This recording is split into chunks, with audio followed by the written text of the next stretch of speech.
Welcome to IMF Today, where today's hot topic is climate. The fiscal monitor dives into fiscal implications of the green transition. Current national objectives and policies will fail to deliver net zero with catastrophic consequences. Mother Nature has awoken all policymakers everywhere. Whatever we do is carbon, we emit carbon.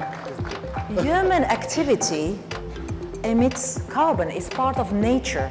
Anybody who wants to see the world of tomorrow, go and visit this place.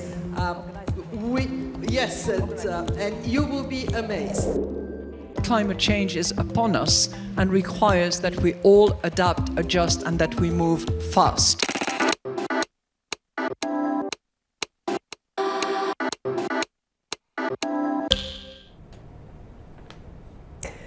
Welcome to IMF Today. I'm Amanda Walker, joining you live from the very centre of the Annual Meetings campus here in Marrakesh. And today it's hot. The forecast said it would reach about 97 degrees Fahrenheit, 36 Celsius, and it's been that way for most of the week. Now, historically, at this time of year, temperatures in Marrakesh are usually about 15 degrees cooler, and we're not the only ones feeling the heat. Temperatures globally are rising.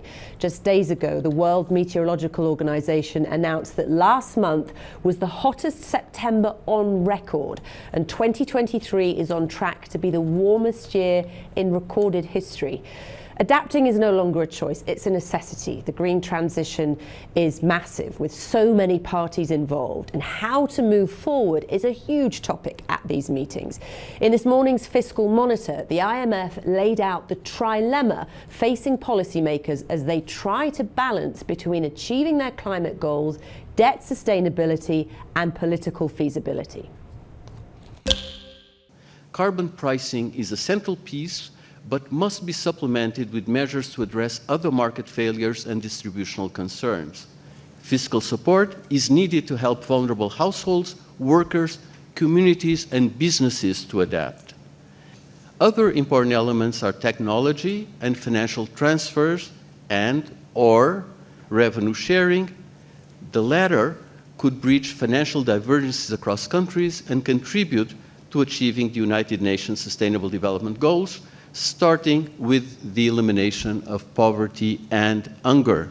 The three-way policy trade-off described in the Fiscal Monitor is not limited to climate.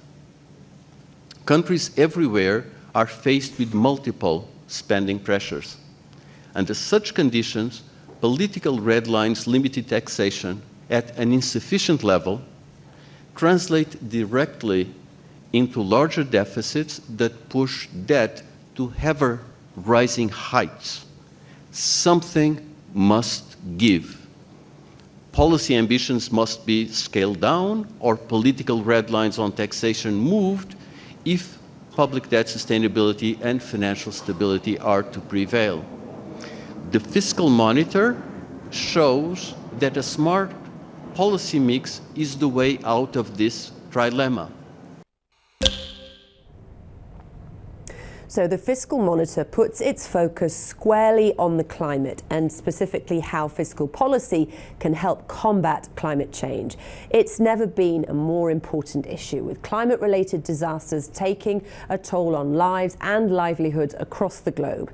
Tackling climate change is obviously no small task. The IMF itself says that containing global warming necessitates a radical economic transformation, and that the costs and benefits will be uneven for people, firms, regions and countries. Earlier in the day, I asked Deputy Managing Director Bo Lee about the challenge of asking those lower income countries to invest in tackling climate change when they might be saying, well, we're in massive debt and we didn't cause this problem. It is a challenge. That is why we are using everything at our disposal to support our members, including low-income country members and also vulnerable middle-income country members, to step up their efforts. We have, in our surveillance, bilateral and multilateral surveillance, we are now incorporating climate into our surveillance work, including our annual Article 4 consultation. For the large emitters, 15 out of the top 20 large emitters, we are now already incorporating climate into our annual Article 4. For our vulnerable low-income countries and middle-income countries, we're also incorporating climate into our annual surveillance to support their adaptation efforts. And in addition to surveillance, we also have capacity building support, technical assistance to our low-income country members and developing country members. For example, we have Green PFM, Green Public Financial Management. We have CPMA, Climate Public Investment Management Assessment. We try to support our low-income members to build capacity to incorporate climate into their macro policy. For another example, we are also working on what we call information architecture. We try to support our members to build the statistical system, to build the data framework, to have an information architecture to support climate transition. And finally, we also introduced in our lending tool a new instrument called Resilience and Sustainability Facility, RSF. And this is a new facility financed by a trust that we created, Resilience Sustainability Trust, RST. So far, we have raised $40 billion. And this money is used to support precisely the kind of country you mentioned, the low-income country, the developing country, to support their climate transition. And in the last year, we have been operating only 1 year with that new tool. We have already have approved 11 countries, and 6 of them are in Africa. So already 11 countries are receiving support under that new facility. They are receiving financial support, they are receiving financial assistance, and we're also supporting them through our surveillance and other works. And of course, climate challenge is a tremendous challenge. No one institution can finish the job, so we have to work together with the international community. For example, one thing we do is to work with our partners, using our convening power to work with our partners like multilateral development banks, also our bilateral partners, and also private sector. We work together trying to figure out how to scale up climate finance, because our money is not enough. And only one single lender money is not enough. We need to work together to think about how to crowd in private capital, how to scale up climate finance, to support low-income countries, to support vulnerable middle-income countries, and to support developing countries. Deputy Managing Director Bowley, thank you so much for your time. Thank you. Thank you, Amanda. So DMD Lee referred there to the RST, that's the IMF's Resilience and Sustainability Trust. Let's take a brief look at how that works.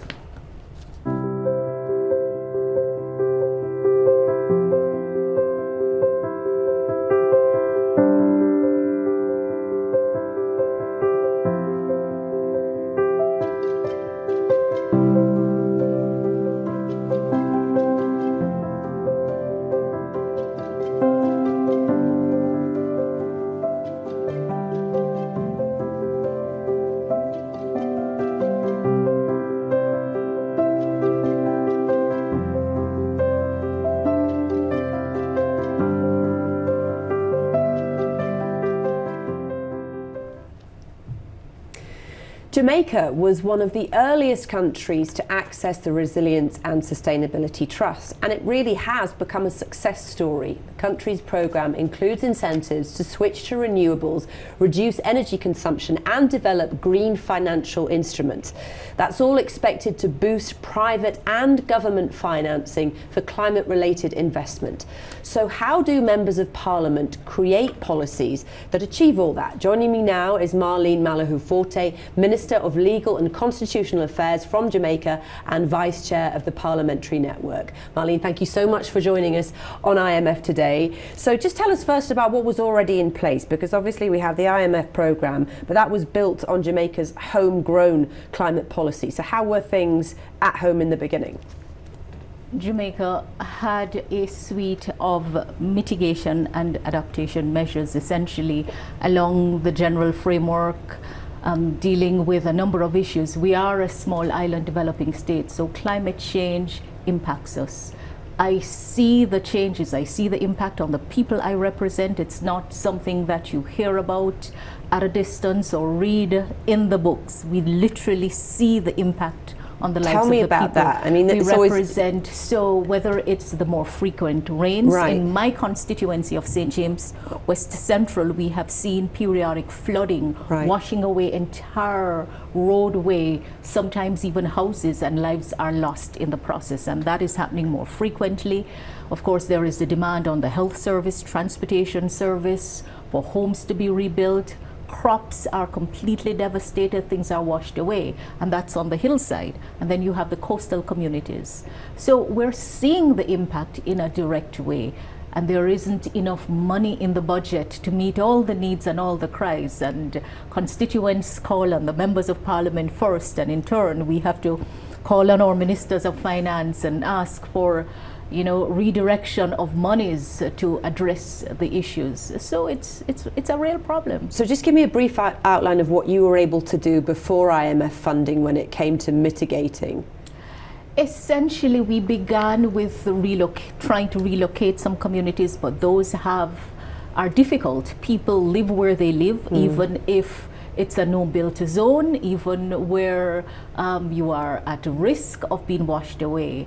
So trying to relocate to where we've been looking at a spatial plan and an entire rezoning of certain areas. Also about the standards for building. We're a tropical island, so many think they can just build without permits, etc. And then there are issues relating to our fisher folks, and just generally our attempt to transition to renewables. Right. That has come at a cost, because not every promise to make the price lower has materialized. And just tell me briefly, if you can, I'm sorry, a bit short on time, but the IMF funding, what has that meant in terms of what you're capable of doing when it comes to tackling these effects of climate change that you've outlined? So what the big difference that has happened is the shift in the policy approach. So the Ministry of Finance adopted a national disaster risk financing policy.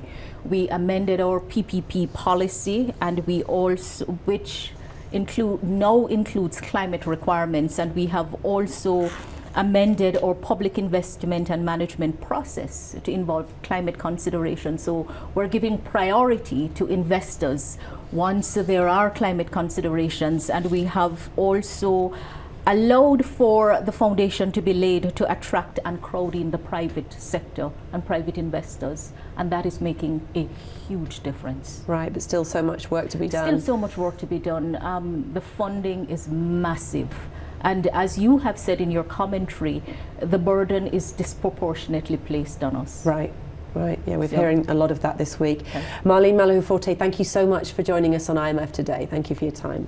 Thank you. What can countries do? One of today's panels called for country action for a livable planet. And at the end of the conversation, the moderator asked the panelists, including the managing director, for their solutions to the climate crisis.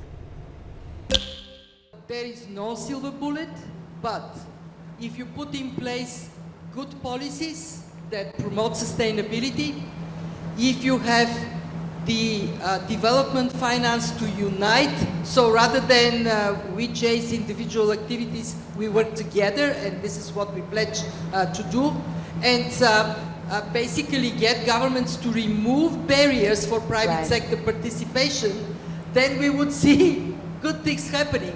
Above all, we need to move from the culture of pointing fingers to the culture of holding hands. Absolutely. We are in this together.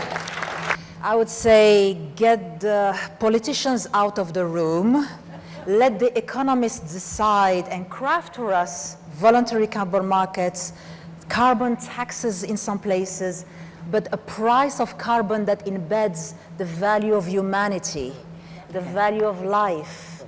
And then you bring the politicians back in the room to finish the negotiation.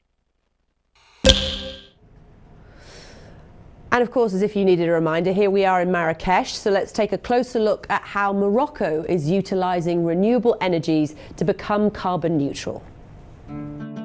The Noor Ouarzazate complex is one of the world's largest concentrated solar power plants. It covers 3,000 hectares, generating an estimated 370 gigawatt hours a year. Morocco is also investing in green hydrogen. It's expecting to offer the third lowest green hydrogen project cost by 2050. Water is the key to this technology that uses renewable electricity to split water into hydrogen and oxygen. There are already 3 desalination plants in Morocco. A 4th plant is being built and is expected to be the largest in the world. Morocco has also identified high potential for wind and geothermal energy projects, particularly in the country's eastern and southern regions.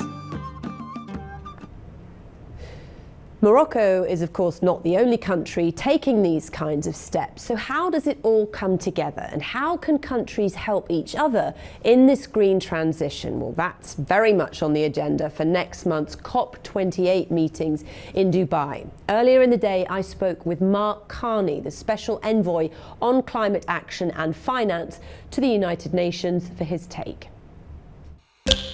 If we went back 5 years ago, the world was spending about $500 billion a year on climate, clean energy, I'll say specifically. Last year was 1.2 trillion. This year it's 1.8 trillion. So it's going like that. But your point, and the managing director knows as well, emphasize it needs to keep going. It needs to keep going like that. It needs to be about 4 trillion for the energy transition alone per year over the course of, within the next 5 years. So what needs to happen for that? Well, first, you got to have an objective, you got to have a plan to get to that objective, and that means a plan at the level of the IMF, which they do have, thank God, plan at the level of country, plans at the level of company and financial institutions to transition to net zero. And then we need to build, and the IMF's very much at the heart of this, with technical assistance and expertise, we need to build the markets, the risk management expertise, everywhere in the world in our financial institutions, in our financial markets, in order to take climate seriously as a risk, carbon as a risk, and very much the flip side as a massive opportunity. Because if you can go to where the emissions are and get those emissions down, you create enormous value for the company, for the financial institution, for the country, and obviously for all of us on this planet. So everyone's here together, but with very different backgrounds and different situations at home. How challenging is it when you're saying to countries who have not contributed to climate change, spend loads of money on mitigating, please put all of your, they're in debt. It's a big struggle. How do you sell that as a prospect? Well, I think the first thing is for the countries, and middle-income country, upper middle-income country like Morocco, or lower-income countries elsewhere on the continent,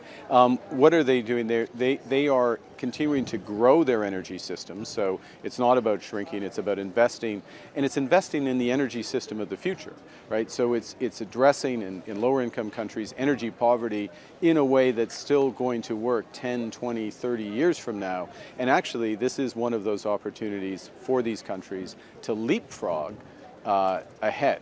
And when I look at other parts of the world, for example in Asia, candidly, some of the challenges in Asia are they made big investments in coal not that long ago, and they're more in a situation where they have to wind down those assets. It's called managed phase out is the polite term, and we have a tougher challenge, we collectively, in places that had made big energy investments, as I say 10, 15 years ago, basically in the wrong technology for where the world needs to go.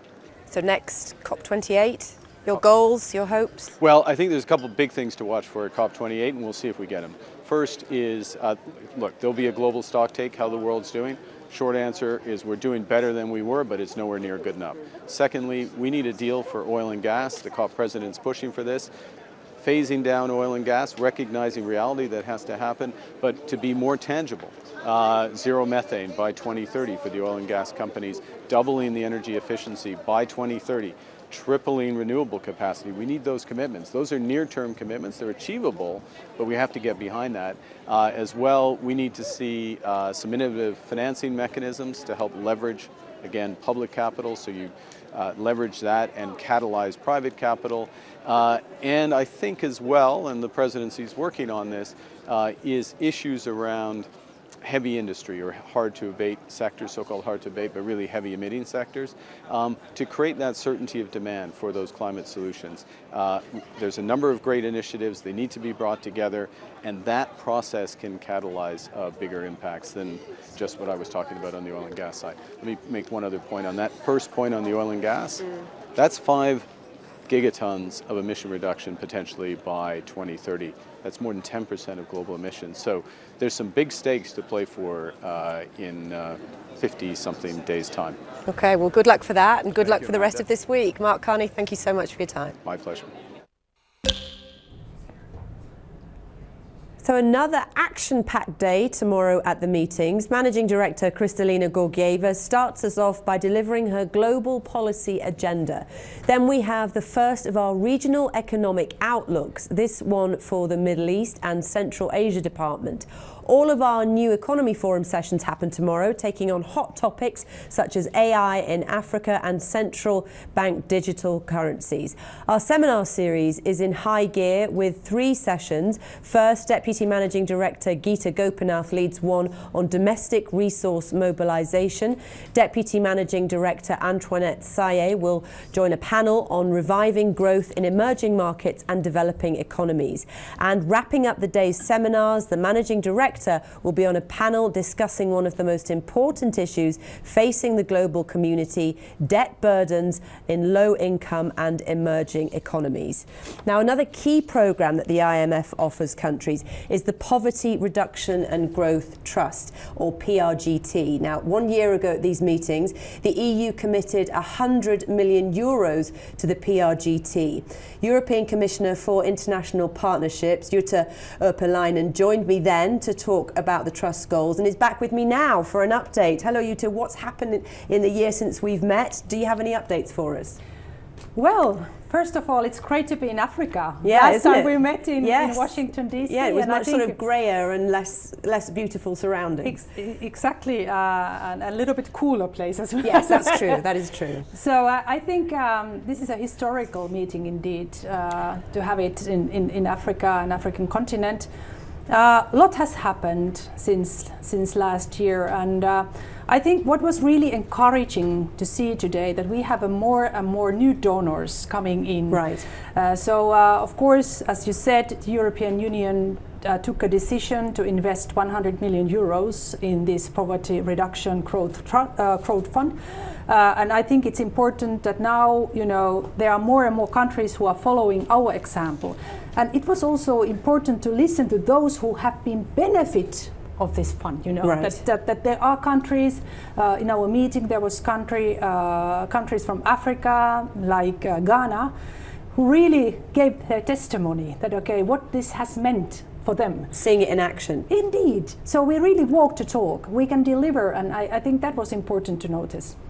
And obviously, you say a lot has happened in the past year. Those big shocks that we're hearing so much about here at the meetings, have they impacted your mission, and how can we mobilize more resources for global development? Definitely they have impacted, and I just take one example, which is Afghanistan. Right. Yesterday we heard that there was another earthquake in that country, which is already very fragile. What I decided as a Commissioner for International Partnership is that now we are investing 30 million euros to this World Bank Afghanistan Resilience Trust Fund. And through that 30 million euros, we can support Afghanistan health sector. So this funding is earmarked to that. So this is one example of what we are doing in terms of those countries which are the most vulnerable.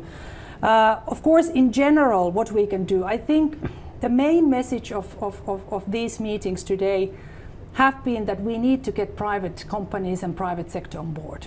Of course, we need governments, we need political will, we need ODA money, we need to reform to the World Bank and also a little bit to the IMF as well. But in addition to that, we also need to get private investments and private companies on board. And this is what the European Union is doing with our Global Gateway investment strategy. So we use public resources in order to leverage private investments. And I see a lot of appetite in our Global South partners towards this kind of new modality. And just briefly, if you can, you took part today in the inaugural roundtable of the PRGT. Just give us your main takeaways from that. I can see a real political will and commitment. So countries really understand that we have to be able to tackle both poverty eradication as well as climate change. So we need to support low-income countries, but also middle-income countries to be more resilient. And it means that they need to have access to concessional funding. And I have to say that I was positively surprised to participate in that meeting and see that also new donors are coming on board. Okay, some good news. Yes. Jutta Urpilainen, thank you so much for your Thank you very time much. on IMF Today. Now join us tomorrow right here for another IMF Today as we take a deeper look into the events and the issues being discussed here in Marrakesh. For those IMF staff watching us from HQ or online, stay tuned for exclusive content just for you. For now, we leave you with a look at some of the amazing photos taken throughout the day by our IMF photo team.